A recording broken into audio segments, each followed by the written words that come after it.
is coming up and we're getting a nice sweet recording going on right in front of us, and that's exactly what we want. How's it going? I'm eman47, sonicallys.com, and welcome back to the channel. If you're new here, thanks very much for checking us out. And in today's video, I want to show you just really quickly and easily how to set up FL Studio for recording vocals using a condenser microphone. And also don't forget to stick around at the end for a couple little more tips on recording techniques and some hardware, etc. like that. So without further ado, let's go. So first things first, we want to go options, audio settings, and we're going to want to make sure that our audio settings are all set up nicely. If you've already done this, you could skip along over to the next bit. If you haven't, let's go through this quick. So I'm using a Roland Duo Capture audio interface or external sound card. Now you're going to need one of these with a preamp built in. Most of them do come with a preamp. As condenser microphones, they need amplifying because their standard level is set really low, and it needs an amp to boost it up to bring it to a normal level, so to speak. So as you can see, my device is my Duo Capture. So you can see your direct sound devices and your ASIO devices. You want to use your ASIO device. So if you haven't got a audio interface or an external sound card, I would advise you to use the FL Studio ASIO. Then you can go into your buffer length. Now I've got mine set fairly low. I could push it a bit more, and obviously if you watch as I'm stretching it down, the minimum real-time performance is really good, but the stability is going to be a lot less stable depending on your machine. This is why you're going to have to play around with it yourself. Now we've got that set up and closed there, we can open up the mixer. First off, we're just going to select a blank channel. So we go this little drop down here above the slots, and I'm going to choose in under the mono section Duo Capture in, as that's my in slot 1.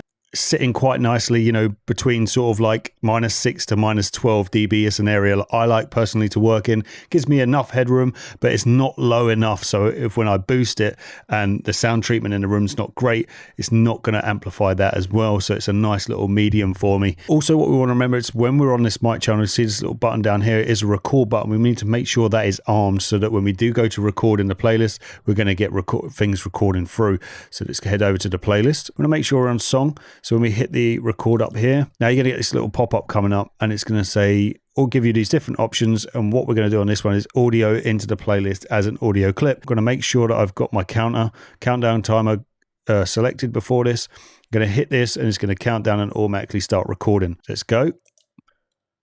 4.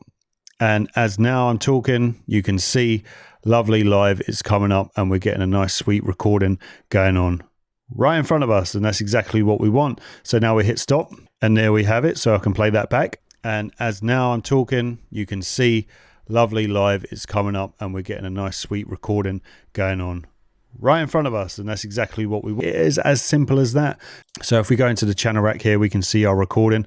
It's labeled as whatever the project is called, and then you've got the date and the time as well. These are saved into a default recorded folder inside of FL Studio. So if we click on that, you'll see image line, FL Studio audio recorded. So that's pretty much it. Real simple, as you can see, just linking up your audio device and recording. Simple as. You can do this for your vocals, different sounds, recording an instrument, whatever it is, same principle applies. Talking about the audio interface, this is highly recommended, and you want to make sure you got some balanced cables, XLR cables going into your condenser microphone as well.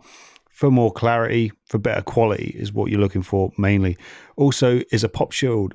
This thing that is around here that kind of looks just like ladies' tights inside some plastic, right? It's stopping the pops, the P's, the like that sort of thing from being overbearing, stopping the audio from clipping out and topping out. You don't want that. It's just horrible. So it stops those, and they're real cheap. You know, they're super cheap. It literally just clips on to my arm, not my arm. It clips on to the mic arm. Real simple. Just stick it in front of there. Done. You don't want to have it touching. You want it at least to be a little like an inch or so away. I've actually got it quite close here, but maybe like an inch away or something. And also when you're recording your vocals, another tip is maybe be kind of like a fist length away, maybe 6 inches, 5-6 inches, or a fist length away from the mic. So you don't want to be overbearingly too close, but you don't want to be too far away so your voice is being drowned out. You want to kind of find that nice little medium, have a little test with your microphone, see what's coming out sounding the best for you. Again, another important thing is the room that you're recording in. How is your room sound treated? Are you using things like studio foam on certain walls to stop the reflections of the sound bouncing around? Does your room have a lot of furniture in it? Like this room here has quite a bit of furniture in, you know, it has my bed, it has my curtains. Objects like that, soft, will absorb the sound and stop them from bouncing around. Another great thing to invest in, which you can get with microphone deals as bundles, is one of these, which is called a reflection filter. And as you can see, it's literally just lined all the way around with some studio like padded foam, which is used to help absorb any sound waves. If I was to use it like this, it would wrap around the microphone. If I can show you like that, it'd wrap around the microphone. It's going to stop that sound from escaping, the sound that's passing through the microphone or around the microphone. It's going to stop it bouncing around all of the room. Going to give you a lot higher quality recording, which saves you a lot more cleaning up at the long run. Another tip is make sure you do your recordings all in one session. There's many reasons for this. One to do with your voice will be warmed up in a certain way on a certain day.